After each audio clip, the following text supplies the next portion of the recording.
اللہ تعالیٰ عام جلسوں میں کرتا رہتا ہوں، آپ ہزار شکر کریں اس اندھیرے کا دور میں اللہ نے ہماری نسبت جن ہستیوں سے جوڑ رکھی، ان کا جنتی ہونا دنیا میں دکھلا دی، اس سے بڑھ کر اور کیا چاہیے۔ دلائل کا تو کوئی مسئلہ ہی نہیں، یہ الگ میدان مشاہدہ اللہ نے پردے اٹھا رکھا اللہ۔ ساتھ کر دوں یہ جتنے بھی فتنے ہوتے ہیں ان کے پاس دلائل نہیں، جہنم کا دھواں ہوتا ہے ان کے پاس۔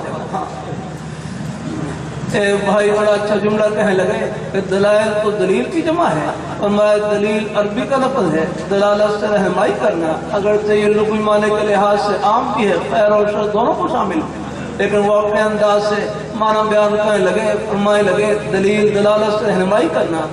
دلیل وہ ہوتی ہے جو خدا کے دروازے پر پہنچائے،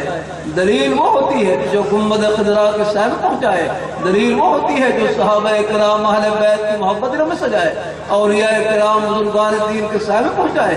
فرمایا جو دلیل خدا کے دروازے سے دور کر دے، گنبد خضرا کے سائے سے محروم کر دے، صحابہ کرام اہل بیت کی محبت میں فرق ڈال دے، یہ دلیل نہیں، اس میں جہنم کا دھواں ہے، یہ دلالت نہیں بلکہ ضلالت اور گمراہی آتا ہے۔